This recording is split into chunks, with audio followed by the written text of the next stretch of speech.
Shalom dan puji Tuhan saudara atas kebaikan Tuhan pada setiap kita, sehingga pagi ini saudara, dengan izin Tuhan kita boleh bangun dengan tubuh badan yang sehat, pikiran cergas dan semangat yang berkobar-kobar untuk mau melayani Tuhan. Mari kita mulai renungan kita dengan doa. Bapa di surga, terima kasih karena kebaikan-Mu bersama dengan kami sementara kami mendengar dan mempelajari firman Tuhan. Dalam nama Yesus kami berdoa. Amin. Saudara dan saudari yang dikasihi dalam Kristus, tajuk renungan kita pada pagi ini ialah lupakan kenangan gelap atau kelam masa lalu. Mengapa dan bagaimana kita boleh melakukan ini? Firman Tuhan sebagai ayat inti kita pada pagi ini ialah Kejadian 50 ayat 20. Memang kamu telah mereka-rekakan yang jahat terhadap aku, tetapi Allah telah mereka-rekakannya untuk kebaikan dengan maksud melakukan seperti yang terjadi sekarang ini, yakni memelihara hidup suatu bangsa yang besar.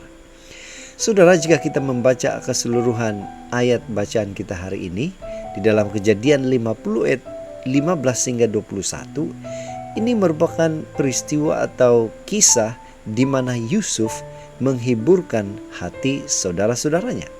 Mengapa? Ada sebuah ilustrasi. Oprah Winfrey mengakui dibully secara seksual oleh pacinya sendiri semasa kecil.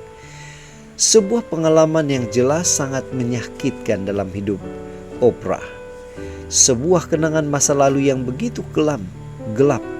Akan tetapi dia sudah mengalami kesembuhan batin dan berani mengungkapkan hal itu untuk memotivasikan orang yang mengalami kejadian yang serupa.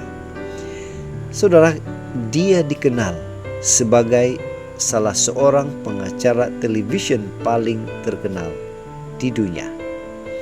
Saudara, kita kembali kepada firman Tuhan. Apa kata Alkitab tentang melupakan kenangan yang gelap di masa lalu?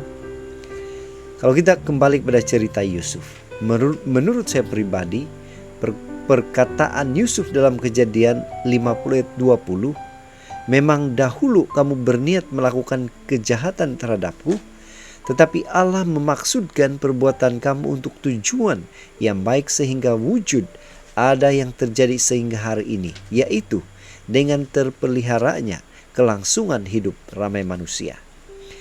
Ini adalah salah satu perkataan yang menunjukkan kebesaran hati Yusuf. Perkataan itu selaras dengan perkataan Yesus di kayu salib yang berbunyi, "Ya Bapa, ampunilah mereka, sebab mereka tidak tahu apa yang mereka lakukan." Saudara, pastinya tidak mudah bagi Yusuf mengatakan hal itu. Saudara-saudaranya telah membuangnya sehingga dia hidup tersiksa sebagai hamba abdi dan kemudian dipenjara. Tindakan mereka membuat Yusuf menderita selama belasan tahun. Namun Yusuf membuat pilihan untuk mengampuni mereka. Apa aplikasi? Apa pelajaran yang kita boleh pelajari daripada sikap Yusuf ini? Kita perlu melupakan masa yang sulit dan mengingat kebaikan Tuhan. Kita percaya bahwa di dalam kesulitan ada buah manis saat kita tetap bersandar kepada firman Tuhan. Meskipun kita menghadapi kesulitan, Tuhan senantiasa menyertai dan menguatkan kita. Jika kita mengalami masa lalu yang kelam atau gelap, bersyukurlah karena kita telah melewatinya bersama dengan Tuhan. Kiranya hal itu menjadi kesaksian yang baik untuk menolong saudara seiman yang mungkin mengalami masalah yang sama. Itu sebabnya pada pagi ini kita dipanggil untuk melupakan peristiwa atau kenangan gelap masa lalu dengan mengingat kebaikan dan penyertaan Tuhan dalam hidup kita. Jadi saudara, mari tetap setia, tetap semangat, tetap positif, dan tetap sehat. Tuhan memberkati kita semua. Mari kita berdoa.